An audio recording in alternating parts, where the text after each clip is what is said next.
ये संतोषजनक स्थिति है कि देश के लोग हमारे बैंकिंग और मौद्रिक तंत्र को नहीं समझते, क्योंकि यदि वे समझते तो मेरा मानना है कि कल सुबह से पहले ही क्रांति हो जाती। Henry Ford. जवाब है नहीं। सिर्फ पैसा आपको अमीर नहीं बनाता।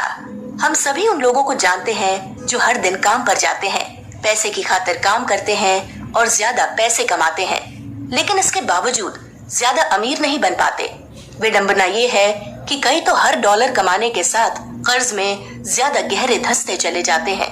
हम सब ने लॉटरी विजेताओं और तुरंत करोड़पति बनने वाले लोगों की कहानियां सुनी हैं, जो लगभग तुरंत ही दोबारा गरीब बन जाते हैं। हमने रियल एस्टेट में लोगों के घर नीलाम होने की कहानियां भी सुनी हैं। मकान मालिकों को ज्यादा अमीर और वित्तीय दृष्टि से ज्यादा सुरक्षित बनाने के बजाय रियल एस्टेट उन्हें उनके मकान से बाहर निकालकर फुटपाथ पर पहुंचा देती है। हम में से कई ऐसे लोगों को जानते हैं जिन्होंने शेयर बाजार में निवेश करके पैसा कमाया है। शायद आपके साथ भी ऐसा हुआ हो।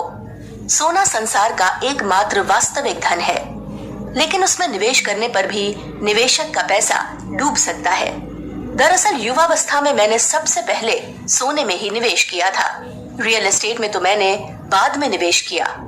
1972 में 25 साल की उम्र में मैं सोने के सिक्के खरीदने लगा और उस वक्त सोने का भाव $70 प्रति औंस था। 1980 तक सोना $800 प्रति औंस के करीब पहुंच गया। लोगों में सोने के प्रति जुनून था। लोभ सावधानी पर हावी हो गया। अफवाहें थीं कि सोना $2500 प्रति औंस तक जाएगा। लोभी निवेशक सोना खरीदकर इकट्ठा करने लगे, हालांकि उन्होंने ऐसा पहले कभी नहीं किया था। मेरे खरीदे सोने के भाव बढ़ चुके थे और मैं उससे थोड़ा मुनाफा कमा सकता था, लेकिन इसके बजाय मैं उसे रोके रहा और सोने के भाव और ऊपर जाने का इंतजार करने लगा। आखिरकार जब तक 1 साल बाद सोना $500 प्रति औंस के नीचे आया तो मैंने अपना आखिरी सिक्का बेच दिया। 1980 से मैं सोने को नीचे लुढ़कते देखता रहा और 1999 में ये आखिरकार $250 तक पहुंचने के बाद दोबारा ऊपर चढ़ा। हालांकि सोने में निवेश से मैंने ज्यादा पैसा नहीं कमाया, लेकिन इससे मैंने पैसे के बारे में कई अनमोल सबक सीखे। मैं असली धन यानी सोने में निवेश करके भी पैसे गंवा सकता हूँ। इस अनुभव के बाद मुझे ये एहसास हुआ कि सोना नहीं बल्कि संपत्ति मूल्यवान होती है। दरअसल उस संपत्ति के बारे में जानकारी ही अंततः किसी व्यक्ति को अमीर या गरीब बनाती है। दूसरे शब्दों में real estate, share, mutual fund कंपनियां या धन किसी व्यक्ति को अमीर नहीं बनाते। इसकी बजाय सूचना, ज्ञान, बुद्धिमत्ता और तकनीकी जानकारी यानी वित्तीय बुद्धि ही इंसान को दौलतमंद बनाती है। गोल्फ का प्रशिक्षण या गोल्फ के क्लब। मेरा एक मित्र गोल्फ का दीवाना है। वो हर साल नए क्लबों और बाजार में उतरने वाले नए गोल्फ उपकरणों पर हजारों डॉलर खर्च करता है। समस्या ये है कि वो गोल्फ सीखने पर $1 भी खर्च नहीं करता। इसलिए नवीनतम और सबसे बेहतरीन गोल्फ उपकरण होने के बावजूद उसका गोल्फ का खेल वैसा ही रहता है जैसा पिछले साल था। अगर वो गोल्फ के प्रशिक्षण में निवेश करता और पिछले साल के क्लबों से ही खेलता तो शायद वो ज्यादा बेहतर गोल्फ खिलाड़ी होता। यही अजीब आदत पैसों के खेल में भी देखी जा सकती है। अरबों लोग शेयरों और रियल एस्टेट जैसी संपत्तियों में अपनी कड़ी मेहनत का पैसा निवेश करते हैं, लेकिन सूचना या जानकारी में जरा भी निवेश नहीं करते। इसलिए उनका वित्तीय स्कोर लगभग समान रहता है। कोई जादुई फॉर्मूला नहीं है। ये पुस्तक फटाफट अमीर बनाने वाली पुस्तक नहीं है, न ही ये पुस्तक आपको अमीर बनने का कोई जादुई फॉर्मूला बताती है। ये पुस्तक तो आपकी वित्तीय बुद्धि यानी आपके वित्तीय IQ को बढ़ाने के बारे में है। ये ज्यादा स्मार्ट बनकर ज्यादा अमीर बनने के बारे में है। ये 5 बुनियादी वित्तीय बुद्धियों के बारे में है जिनकी मदद से आप ज्यादा अमीर बन सकते हैं। चाहे अर्थव्यवस्था, शेयरों या रियल एस्टेट बाजारों की दशा या दिशा कैसी भी हो।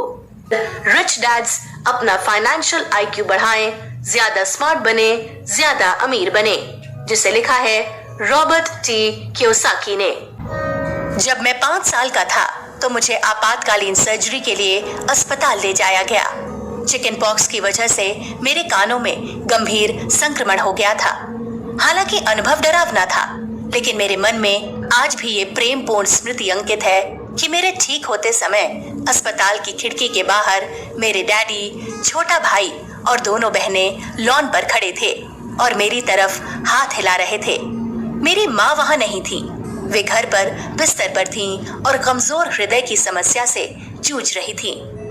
साल भर के अंदर ही मेरा छोटा भाई गैराज के आले से सिर के बल गिर गया और उसे अस्पताल ले जाना पड़ा। इसके बाद मेरी छोटी बहन का नंबर था, उसका घुटने का ऑपरेशन होना था और सबसे छोटी बहन बेथ, जो नवजात शिशु थी, को एक गंभीर त्वचा रोग हो गया जिसने डॉक्टरों को भी चकरा दिया। वो साल मेरे डैडी के लिए काफी मुश्किल रहा। हालांकि हम 6 में वही अकेले थे जो बीमार नहीं हुए। अच्छी खबर ये थी कि हम सभी ठीक होकर स्वस्थ जीवन जीने लगे। बुरी खबर ये थी कि इलाज के बिल आते रहे। उस साल डैडी बीमार नहीं पड़े, लेकिन उन्हें एक गंभीर समस्या का सामना करना पड़ा, भारी चिकित्सकीय कर्ज। उस वक्त डैडी हवाई यूनिवर्सिटी में ग्रेजुएट विद्यार्थी थे। वे स्कूल में बहुत प्रतिभाशाली थे। उन्होंने सिर्फ 2 सालों में ही बैचलर्स डिग्री पूरी कर ली और वे कॉलेज प्रोफेसर बनने के सपने देखने लगे। अब परिवार में 6 लोग हो गए थे। मकान की किस्त और भारी मेडिकल बिल चुकाने थे, इसलिए उन्हें अपने सपने को छोड़ना पड़ा और हवाई के बिग आइलैंड पर हिलो नामक छोटे कस्बे में स्कूलों के सहायक सुपरिटेंडेंट की नौकरी करनी पड़ी। परिवार को एक टापू से दूसरे टापू तक ले जाने के लिए उन्हें अपने पिता से उधार लेना पड़ा। ये उनके और हमारे पूरे परिवार के लिए काफी मुश्किल समय था। हालांकि वे अपने पेशे में काफी सफल हुए और उन्होंने आखिरकार डॉक्टरेट की उपाधि भी हासिल कर ली, लेकिन मुझे लगता है कि कॉलेज प्रोफेसर न बन पाने का अफसोस उन्हें मरते दम तक रहा। वे अक्सर कहते थे, जब तुम बच्चे लोग घर से चले जाओगे तो मैं दोबारा कॉलेज जाकर वो करूंगा जिससे मैं प्रेम करता हूँ, पढ़ाना। लेकिन पढ़ाने के बजाय डैडी अंततः हवाई राज्य के शिक्षा अधीक्षक बन गए, जो प्रशासकीय पद था। इसके बाद वे लेफ्टिनेंट गवर्नर पद का चुनाव लड़े और हार गए। 50 साल की उम्र में उन्होंने अचानक खुद को बेरोजगार पाया। चुनाव के कुछ समय बाद ही मेरी माँ कमजोर हृदय के कारण 48 साल की उम्र में अचानक दुनिया को अलविदा कह गईं। डैडी इस क्षति से कभी नहीं उबर पाए। एक बार फिर पैसे की समस्याएं बढ़ती गईं। नौकरी जाने के बाद उन्होंने अपने रिटायरमेंट की बचत निकालकर एक राष्ट्रीय आइसक्रीम फ्रेंचाइजी में निवेश कर दिया। उनका सारा पैसा डूब गया। उम्र बढ़ने पर डैडी को महसूस हुआ कि वे अपने साथियों से पीछे रह गए थे। उनके जीवन का करियर खत्म हो चुका था। शिक्षा प्रमुख की नौकरी जाने के बाद उनकी पहचान भी खत्म हो चुकी थी। वे अपने अमीर सहपाठियों पर नाराज होते थे, जो उनकी तरह शिक्षा में जाने के बजाय व्यवसाय में चले गए थे। वे अक्सर उनकी निंदा करते हुए कहते थे, मैंने पूरी जिंदगी हवाई के बच्चों को शिक्षित करने के लिए समर्पित कर दी और बदले में मुझे क्या मिला? मेरे मूर्ख सहपाठी ज्यादा अमीर बनते जाते हैं और मुझे क्या मिलता है? कुछ नहीं। मुझे नहीं पता कि वे कॉलेज में पढ़ाने क्यों नहीं गए। मेरे ख्याल से ऐसा इसलिए हुआ होगा क्योंकि वे जल्दी से जल्दी अमीर बनने की पुरजोर कोशिश कर रहे थे और खोए हुए समय की भरपाई करना चाहते थे। वे फटाफट अमीर बनाने वाले सौदों के पीछे भागते रहे और बड़े बड़े सपने दिखाने वाले धोखेबाजों के साथ उठते बैठते रहे। उनका फटाफट अमीर बनाने वाला एक भी अभियान सफल नहीं हुआ। अगर कुछ छुटपुट काम और सोशल सिक्योरिटी नहीं होती तो उन्हें अपनी किसी संतान के पास जाकर रहना पड़ता। उनका देहांत 72 साल की उम्र में कैंसर से हुआ। इसके कुछ महीनों पहले डैडी ने मुझे अपने सिरहाने के पास खींचा और माफी मांगी कि वे अपनी संतानों के लिए ज्यादा छोड़कर नहीं जा रहे हैं। उनका हाथ थामकर मैंने अपना सिर उनके हाथ पर रख दिया और हम मिलकर रोए। आप सुन रहे हैं कुकू एफएम ऐप पर वित्तीय IQ बढ़ाने के बारे में ये पुस्तक इंक्रीज योर फाइनेंशियल IQ, जिसके लेखक हैं Robert T Kiyosaki, Neha Sareen के साथ। कुकू एफएम, सुने जो मन चाहे। पर्याप्त पैसा नहीं। मेरे गरीब डैडी को जिंदगी भर पैसों की समस्याएं रहीं। चाहे वे कितने भी पैसे कमा लें, उनके पास पर्याप्त पैसे न होने की समस्या रहती थी। उनमें इस समस्या से सुलझाने की योग्यता नहीं थी। इस वजह से वे मरते दम तक काफी परेशान रहे। वे खुद को अक्षम बनाने लगे, पेशेवर दृष्टि से भी और पिता के रूप में भी। शिक्षाविद होने के नाते उन्होंने अपनी वित्तीय समस्याओं को नजरअंदाज करने और पैसे से ज्यादा ऊंचे उद्देश्य के प्रति जीवन समर्पित करने की पूरी कोशिश की। उन्होंने दावा किया कि पैसा मायने नहीं रखता, हालांकि ये रखता था। वे बेहतरीन इंसान थे, बेहतरीन पति और पिता थे और प्रतिभाशाली शिक्षाविद थे, लेकिन उनके निर्णय पैसा लेता था जो खामोशी से उनके पीछे पड़ा रहा।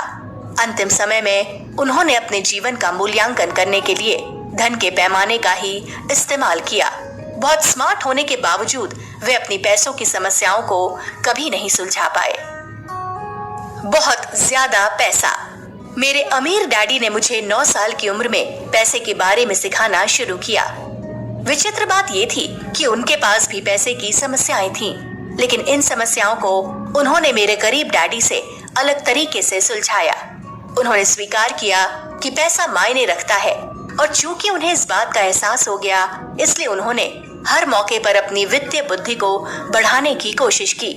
यानी उन्होंने अपने सामने मौजूद पैसे की समस्याओं को सुलझाने की कोशिश की और इस प्रक्रिया से सबक सीखे।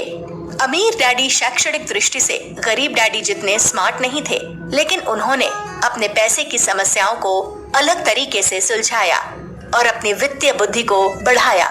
इसलिए अमीर डैडी की पैसे की समस्या बहुत अलग थी। ये समस्या बहुत ज्यादा पैसे की थी। मेरे एक डैडी अमीर थे, दूसरे गरीब थे।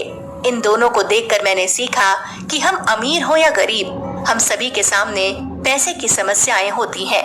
गरीबों की पैसे की समस्याएं ये होती हैं: 1. पर्याप्त पैसे न होना, 2. पैसे की कमी पूरी करने के लिए उधार लेना, 3. जीवन यापन के खर्च बढ़ना, 4. ज्यादा कमाने पर ज्यादा टैक्स देना, 5. आपातकालीन परिस्थितियों का डर, 6. बुरी वित्तीय सलाह, 7. रिटायरमेंट के लिए पर्याप्त पैसे न होना। अमीरों की पैसे की समस्याएं ये होती हैं: 1. बहुत ज्यादा पैसे होना, 2. धन को सुरक्षित और निवेशित रखने की जरूरत, 3. ये पता न होना कि लोग किसे पसंद करते हैं, उन्हें या उनके पैसों को, 4. ज्यादा स्मार्ट वित्तीय सलाहकारों की आवश्यकता, 5. बिगड़ी संतानों की परवरिश, 6. एस्टेट और विरासत नियोजन, 7. अत्यधिक सरकारी टैक्स। मेरे गरीब डैडी को जीवन भर पैसे की समस्याएं रहीं। उनकी आमदनी बढ़ने के बाद भी उनके सामने पर्याप्त पैसे न होने की समस्या रही। मेरे अमीर डैडी को भी पैसे की समस्याएं थीं। उनकी समस्या बहुत ज्यादा पैसों की थी। आप पैसों की कौन सी समस्या चाहते हैं? पैसे की समस्याओं के तुच्छ समाधान। ये एक बहुत महत्वपूर्ण सबक था कि मुझे कम उम्र में ही ये पता चल गया था कि हम चाहे कितने ही अमीर या गरीब हों, हम सभी को पैसे की समस्याएं रहती हैं। कई लोग मानते हैं कि अगर उनके पास बहुत सारा पैसा आ जाएगा तो उनकी पैसे की समस्याएं खत्म हो जाएंगी।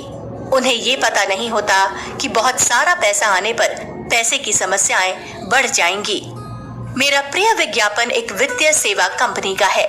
इसमें शुरुआत में बताया गया है कि रैपर MC हैमर सुंदर महिलाओं, बेंटले और फरारी के साथ नाच रहे हैं और उनके पीछे बहुत बड़ा महल दिख रहा है। पृष्ठभूमि में बहुत सी महंगी चीजें महल में ले जाई जा रही हैं। जब ये सब हो रहा है तब MC हैमर का हिट गीत You Can't Touch This बज रहा है। फिर स्क्रीन काली हो जाती है और उस शब्द पर आते हैं 15 मिनट बाद। अगला दृश्य दिखता है कि MC हैमर उसी बड़े महल के सामने की फुटपाथ पर बैठे हैं, सिर हाथ में पकड़े हैं और उनके बगल में एक संकेत है जिस पर लिखा है कब्जा। उद्घोषक कहता है, जीवन बहुत तेजी से प्रहार करता है, हम यहाँ पर मदद करने के लिए हैं। संसार में MC हैमर जैसे बहुत सारे लोग हैं। हम सभी ने लॉटरी विजेताओं की कहानियां पढ़ी सुनी हैं, जिनके पास करोड़ों थे लेकिन कुछ साल बाद वे गहरे कर्ज में डूब गए। या युवा पेशेवर खिलाड़ी खेलते समय तो महल में रहता है, लेकिन जब उसके खेलने के दिन खत्म हो जाते हैं तो उसे पुल के नीचे रहने के लिए विवश होना पड़ता है। या वो युवा रॉक स्टार जो 20 साल की उम्र में मल्टी मिलियनेयर रहता है, लेकिन 30 की उम्र के बाद नौकरी की तलाश करता है। या वित्तीय सेवाओं का प्रचार करने वाला रैपर जिनका वो शायद उस वक्त भी इस्तेमाल कर रहा था जब उसका पैसा डूबा। आपकी पैसे संबंधी समस्याएं सिर्फ पैसे से नहीं सुलझ सकती। इसलिए गरीब लोगों को पैसे देने से उनकी धन संबंधी समस्याएं नहीं सुलझती हैं। कई मामलों में इससे समस्या लंबी खिंचती है और ज्यादा गरीब लोगों को उत्पन्न करती है। मिसाल के तौर पर सामाजिक कल्याण के विचार को देखें। महामंदी के समय से 1996 तक सरकार ने अमेरिका के गरीबों को पैसों की गारंटी दी, चाहे उनकी व्यक्तिगत परिस्थिति कैसी भी हो। आपको सरकारी चेक हासिल करने के लिए बस गरीबी की शर्तों को पूरा करना था, अनंत काल तक। अगर आप मेहनत करने की इच्छा करते, नौकरी करते और गरीबी की सीमा रेखा से ज्यादा पैसे कमाते तो सरकार आपके लाभ बंद कर देती। जाहिर है, नौकरी करने पर गरीबों के दूसरे खर्च भी बढ़ जाते जो उनके पास पहले नहीं थे, जैसे यूनिफॉर्म, चाइल्ड केयर, यातायात आदि। नौकरी करने के बाद कई मामलों में उनके पास बेरोजगारी से कम पैसा रहता और कम समय भी। जाहिर है, ये प्रणाली आलसी लोगों को लाभ पहुंचाती और पहल शक्ति दिखाने वालों को दंडित करती है। इस प्रणाली की वजह से ज्यादा गरीब लोग उत्पन्न हो गए। कड़ी मेहनत से पैसे की समस्याएं नहीं सुलझती हैं। संसार मेहनती लोगों से भरा है जिनके पास पैसे नहीं है। मेहनती लोग पैसे तो कमाते हैं, लेकिन कर्ज में गहरे चले जाते हैं और उन्हें ज्यादा पैसा कमाने के लिए और ज्यादा कड़ी मेहनत करने की जरूरत पड़ती है। शिक्षा से पैसे की समस्याएं नहीं सुलझती हैं। संसार बेहद शिक्षित गरीब लोगों से भरा हुआ है। उन्हें समाजवादी कहा जाता है। सिर्फ नौकरी से पैसे की समस्याएं नहीं सुलझती। कई लोगों के लिए नौकरी, जॉब का मतलब होता है दिवालियेपन से बस थोड़ा सा ऊपर, जस्ट ओवर ब्रोक। करोड़ों लोगों की आमदनी जीवन यापन लायक ही होती है और वे अच्छी जीवन शैली का खर्च नहीं उठा सकते। नौकरी वाले कई लोग अपने खुद के मकान, पर्याप्त स्वास्थ्य सुविधा, शिक्षा का खर्च नहीं उठा सकते या रिटायरमेंट के लिए पर्याप्त पैसे नहीं जोड़ पाते। कौन सी चीज पैसे की समस्याओं को सुलझाती है?